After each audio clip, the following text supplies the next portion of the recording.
This is the Sports Trigger, everyone. I'm Jared along with Travis, where today we're talking about how the NCAA deserves the death penalty, not any college institution. I absolutely am disgusted with the NCAA. Travis, what do you think? Let's get into it, Jared. All right.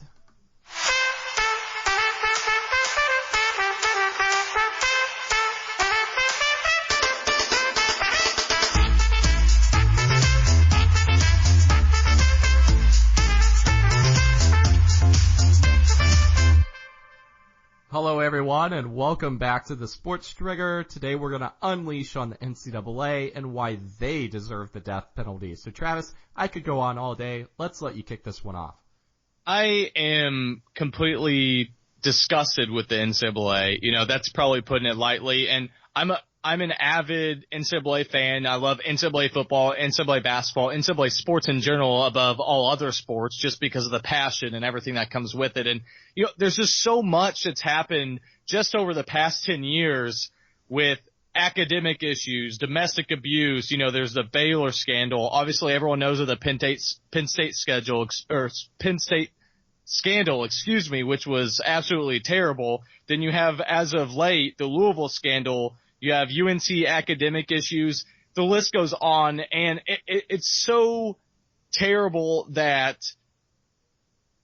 the NCAA is consistently inconsistent when it comes to these type of things, and that's exactly what they are. And there's one thing that I learned when I was young, in grade school, albeit, and it's don't dish it out if you can't receive it. And I definitely think that NCAA should be on the hook for receiving something like the death penalty because, to be truthfully honest, it's been putrid the way that they've been dishing sanctions out and different things when they're just, I don't know, they're just not consistent. That's just the bottom line. Wait, before we go too far, way back when, did they actually phrase it, the teachers say dish it out? Was that a phrase back then?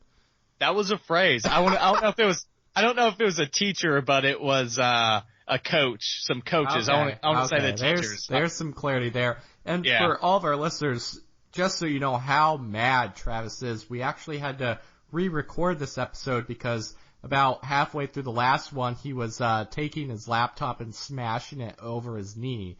So we actually had to re-record this. He had to go out, get a new laptop, buy some new gear just because he's so angry right now. I was mad. It was tough. It's tough.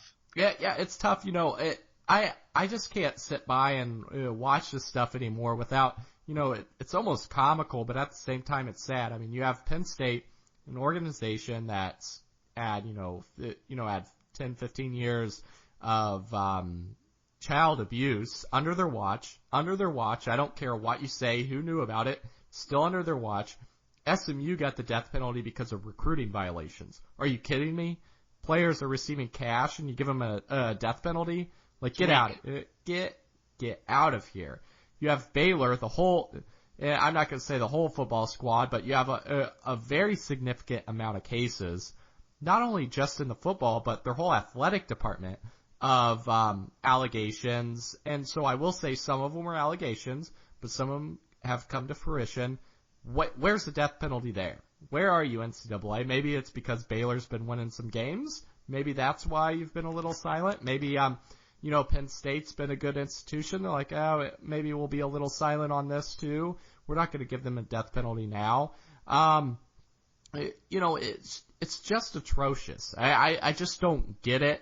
I think the NCAA's been inconsistent, like you said, with not only in football and some of these programs, but all across the board. I mean, you have prostitutes getting called up at Louisville, and they're still settling that mess out, but it's just like, where do you draw the line? You have Oklahoma, who can have a player punch a girl in the face on TV. Like, there's a camera footage of it. I've seen it. Recorded, he gets a year suspension, and then the next year he's back, and now he's in the NFL. Are you kidding me? Like, where is this going? And so the NCAA, if they're saying that they're governing, they're not doing it. They're not governing it at all. And you need to be consistent with that. So I feel like if anybody needs a death penalty, it's them. They need to be disbanded new organization, new rules, whatever you want to do, and let's move on from there. Yeah, I just don't understand. I would love to see, obviously they have guidelines in place on paper, right? But it seems like if they do, they're not following them or something's misplaced because just how inconsistent they are. And I know we've said this repetitively, but it's so true with all the different things that have happened. Just like you said, the comparison between the SMU situation and then the possible domestic, well, it wasn't possible, it did happen, domestic abuse with Baylor program. I mean, there are just so many different things that have gone on so many different times, and I just don't understand it. It just doesn't make sense to me how they can't be more consistent when they quote unquote have rules in place. Yeah, it's just you can't even put reasoning behind it. And when it gets to that point, it's just like, should you be the institution governing these student athletes? And I say no, absolutely not. So with that being said, guys, thanks a lot for joining us today on the Sports Trigger again, and until next time.